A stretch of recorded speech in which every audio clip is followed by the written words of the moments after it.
What is up, YouTube? Welcome back to our Getting Started series, our series where we help give you some tips to get started in Path of Exile. Maybe you're coming into Path of Exile from another action RPG, maybe you've never played before, or maybe you did play years ago and you're returning back to Path of Exile for the first time in a while. So today we're going to take a look at 5 leveling uniques that are incredibly helpful as you play through the 10-act story mode of Path of Exile.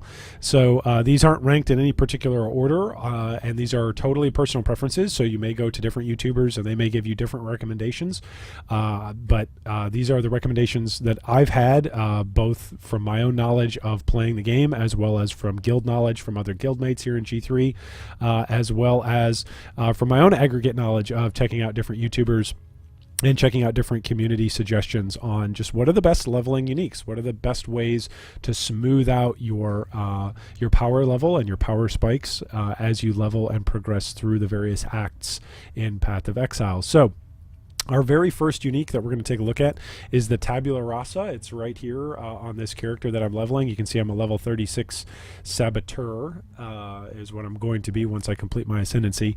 But the number one bonus from Tabula Rasa is that it gives you a 6-link available from level 1 that you can simply throw in your damage spell, your damaging attack, your damaging totem, and then you can immediately support it with 5 other gems right away from level 1.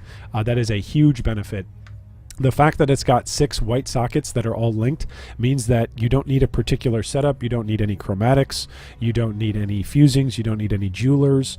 Many other 6 links and 6 sockets are level capped, and you actually don't have them available until, I believe, like level 40 throughout the game, where you can even potentially roll a 5 or a 6 link or a 6 socket or a 6 link. So the fact that the Tabula Rasa is available from the get-go is incredibly valuable. I'm going to take a look right here and just show you this is what the Wikipedia entry is going to say. Tabula Rasa has 6 linked white sockets but provides no defense values, even no base values of a simple robe. So the drawback is you get no defenses from your chest piece, but the DPS that you're going to be pumping out early on as you are playing through the story mode is simply amazing. Like, I don't think there's a better, faster item than Tabula Rasa. This is definitely, at least in my book, it's the number one unique because it's simply usable by anybody as you play through the story. Several other players that I know and play with even go into maps still using Tabula Rasa, especially early on in a league where there aren't necessarily a bunch of 6-socket, 6-linked items out there. Here is what a trade search comes back on right now. We're about 2 weeks into the Incursion League, and right now Tabula Rasas go for 10 to really probably more like 13 chaos. A bunch of these are probably old listings, so probably between 12 to 13 chaos is what you're looking at right now if you're just starting out. Typically at the start of the league, they're a little bit higher, maybe 18 to 20 chaos, simply because they're so rare. But as people start farming Blood Aqueduct and farming channels, channel maps, that's where the card Humility drops, which, of course, can be turned into a Tabula Rasa. So people start farming that relatively early on. All right, our second unique that we are going to take a look at is my helm that I'm using for my current Saboteur. It's called the Goldrim, and the Goldrim is amazing because it gives you elemental resistances. Your elemental resistances are simply going to be covered for your leveling experience. If you see right there, it gives you a flat amount of all resistance, and it can roll between 30 to 40 all resistance, which is incredible. Like right now, this is all of my resistances are coming from my helm, and I'm doing just fine as I'm leveling through Act 4, about to enter into Act 5 right now on my Saboteur. It's a wonderful, wonderful leveling unique, and it just takes care of your defenses. So while you're not getting defenses from your Tabula, you are going to be getting defenses from your Goldrim, which is great. You can see here that it's a leather cap, so it gives you evasion. Not a terrible amount of, or not a ton of evasion, but it's also not terrible. It also gives you increased rarity of items found. Who really cares about that? Again, I know some people that use this as they map simply because it is such a great early investment for covering your elemental resistances. Again, this roll 30 to 40 all elemental resistances, there's no other item in the game that gives you that much all resistance. So it's wonderful in terms of the resistances that it provides. And it really gives you flexibility in the rest of your slots, where you don't need to have awesome rings that have got tier 2 resistances, or awesome amulets, or awesome shields, or awesome boots. Like, you can really just play around. So a Goldrim right now, we're again 2 weeks into Incursion. You can take a look. You can see 1 chaos, 2 chaos, maybe 3 chaos at the most. Like, if you're starting out right now, this is like one of the cheaper leveling uniques, and it's just going to cover your all resistances for most of the first 5 acts, which is great. All right, our next item that we're going to take a look at actually isn't on this character presently. There are plenty of other characters that I have that have one of these, but this is just a really fun unique that it takes a long time to farm, and they cost quite a bit. This is one of the more expensive leveling uniques, but it's nonetheless also one of the best. The Oni-Garoshi Charan sword. This was created by one of the big supporters, one of the biggest supporters of all time, actually, of Path of Exile. He's donated thousands of dollars, maybe even tens of thousands of dollars, to Path of Exile and towards its development. And it's called Oni-Garoshi Charan Sword. And what it is it's a one-handed sword, but it actually takes up 2 slots. So you can insert your memes and your jokes there. But what it does is it adds physical damage to your attacks per level. And then it gives you Her Embrace. And what Her Embrace does, when you ignite somebody, you take 0.5% of your total maximum life and energy shield as fire damage. But Her Embrace also gives you a big boost to your damage. So we can see right here. While in Her Embrace, you get the following effects. You cannot be stunned. You get 123% of the sword's physical damage gained as extra fire damage. You're unaffected by burning ground. You're immune to freeze, chill, and ignite. And then you gain 20% increased attack, cast, and move speed. Like, it is a sick weapon. It is by far the best leveling weapon if you were an attack-based character in the game.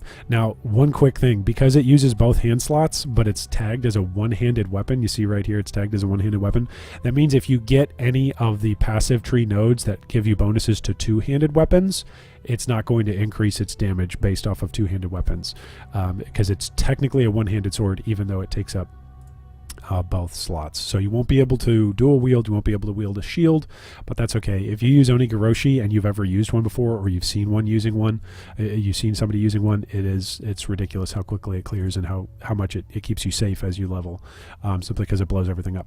All right, the cheapest right now is a corrupted one for 80 chaos. There's a couple out here for less than 90 chaos. These are probably, these are actually relatively new, 85, 80. So maybe those listings are actually genuine. Maybe they're not price fixers, but then we get up into the 90s here as we start to see. The rolls for the increased critical strike chance are the biggest roll. That's the roll that you're looking for on the weapon. It can go from 70 to 90.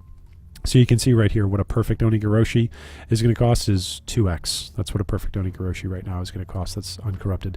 But again, it's a 6-socket 6-link that's available from level 1. And it scales because it adds physical damage to attacks per level. So as you level, the weapon essentially levels with you. And it scales very, very nicely throughout the entirety of the game. It's by far the best leveling attack weapon in the game. I've leveled several characters using Oni-Garoshi. Basically, if I have an attack character now, I'm using Oni-Garoshi to level with it. Okay, our next one is the Poet's Pen. Poet's Pen is what is to spellcasters what Oni-Garoshi is to attack users. It's just amazing. So the Poet's Pen is a wand, and what it does is it gives you +1 to level of socketed active skill gems, and then per 25 levels. So that means at level 1 you're getting at level 25 you're getting +1, at level 50 you're getting +2, at level 75 you're getting +3, and at level 100 you're getting +4. So I don't know how many people have ever hit level 100 using Poet's Pen and gotten the full amount +4 out of it, but at least as you're leveling and playing through the game, it's really, really great. I'm actually using one on my character presently. I'm just using one right now. I'm going to buy a second one later on today as I play this character, just because it's so great. So it adds physical damage to attacks with this weapon. So what you do is typically most setups for Poet's Pen are that you dual wield them. And then what it does is it triggers a socketed spell when you attack. So when you make an attack, you're going to trigger whatever spells you have inside here. So you can see this in game, that whenever I'm attacking, I am casting these active spells. So I've got a support elemental focus in here, and then I've got fireball and arc. And this is just a terrible setup, by the way. I'm showing you like literally the memeiest, most terrible setup that you could have for Poet's Pen. And you'll notice I've got a 6-link frenzy. So frenzy is my attack that I'm doing, but then you see that arc and Fireball are being cast even as I'm attacking with my Frenzy. It's great. The DPS that comes off of Poet's Pen is really amazing. It's the #1. And again, if I'm using a spellcaster, like even right now, I'm leveling a Trapper and I'm still using Frenzy on my Tabula, and then other random spells really inside the Poet's Pen.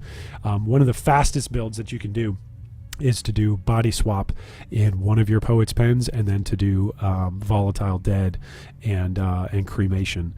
It's just awesome. You just fly around the map. Or fly around the instance. It's an incredibly fast way to level. So this is what the Poet's Pen is costing right now. That's totally price fixer. There we go. Okay, so 24 chaos to 25 chaos for uncorrupted. You're probably getting into the 30s. Yeah, mostly into the 30s. It does have an increased attack speed. That's the roll that it can roll. It can roll 8 to 12. And a perfect one is costing you 40 to probably 50 chaos right now is probably what the market is. So again, rather expensive, especially if you're looking to do 2 of them, but you don't have to get perfect rolls on it. So you could just spend 50 chaos, or maybe in between 50 to 60 chaos, and get 2 of these suckers. And then your leveling experience again is going to be incredibly smooth. If you're a caster, you're going to blow everything up. I know it sounds kind of unintuitive that you're using an attack, but the attack is going to proc these other spells. It's kind of like it's not even a poor man's cast on crit. It's like a really, really wealthy man's cast on crit, because it's amazing all of the different spell combinations that you can put into Poet's Pen. So Poet's Pen is just awesome. All right, and our last one that we're going to look at today is Wanderlust. These are the boots that I'm presently using to level with, and they're the 5th unique that I recommend. Wanderlust is awesome as a boots. So first off, it gives you the ability Cannot Be Frozen, which is really, really nice as you're leveling. Stuff that can freeze you. Think in Merveil's Caverns, there's a bunch of stuff that can freeze you in there. As you go through Act 5, there's some stuff that can freeze you there. In Act 4, in the Climb, there's some stuff that can freeze you there. I believe it's in Act 3 in the sewers, there's a couple of things that can freeze you down there. Like, there's a lot of just different random instances where monsters can freeze you. So first off, you don't have to worry about that, which means you also don't have to worry about it on your flasks as you're leveling. And then it just gives you flat 20% increased movement speed, which is great. And then, of course, on its level requirements, that it requires, as you can see, it's got a high item level, but its actual item level requirements are very, very low. They're all based off of my gem. Like, you can use this from level 1 to be leveling up with. They're great boots just to help you run fast and get through the 10-act story campaign very, very quickly. So they're relatively cheap. Let's take a look at what the price is for Wanderlust on the market. Let's go ahead and activate our search, and you can see 3 alchemy to a chaos. A chaos is probably the going rate. So depending on your character, your most expensive items are going to be either your Poet's Pen or your Oni-Garoshi, but these right here are the 5 different leveling uniques that I definitely recommend. It really smooths out your gameplay and your leveling process. And if you're going through leveling the first time and you're wondering, oh, I just don't feel like I'm killing stuff, I really don't feel like I'm able to knock stuff out, these uniques are going to help you get through. If you're dying too much, probably the Goldrim and the Wanderlust are going to be the most helpful. If you're not killing stuff, the Tabula Rasa and then either the Oni or the Poet's Pen are just going to help you clear the game incredibly quickly. The racers that play PoE typically clear the game, like the first 10 acts, in under 4 hours. Like, there have been some people that have recorded sub 3-hour runs, which is just ridiculous. Like a 3-hour run through acts 1 through 10, that's incredibly fast. For normal human beings like you and I, we'll probably get it done in 10 to 12 hours if we're moving at a decent rate. But then that's always going to speed up depending on your gear. So if you're using this leveling gear and you want to get to maps as fast as possible, if you want to get to the end game as fast as possible, this is the way to do it. And I'll even throw this out there as a charity case. If you're looking for one of these and you need some help, just feel free to hit me up. Leave us a comment down below, like and subscribe as always, but feel free to hit me up, because I'm sure I can get you a couple of chaos and get you going on your early leveling characters, because it is extraordinary how much of an enjoyable experience even the leveling process of PoE is. It's such a fun game. And even the leveling process that some people dread can be a really, really fun experience if you're equipped with the right uniques. So there you go. Give us a like, give us a comment down below. If you need some help leveling, or if you're going through a tough spot, feel free to drop us a comment and we'll get you started. I'm probably going to recommend that you buy a Tabula Rasa. 10 chaos for a Tabula Rasa is going to be the best bang for your buck that you're going to get as you're leveling through PoE. Anyway, we'll see you out there in Raid Class Exiles.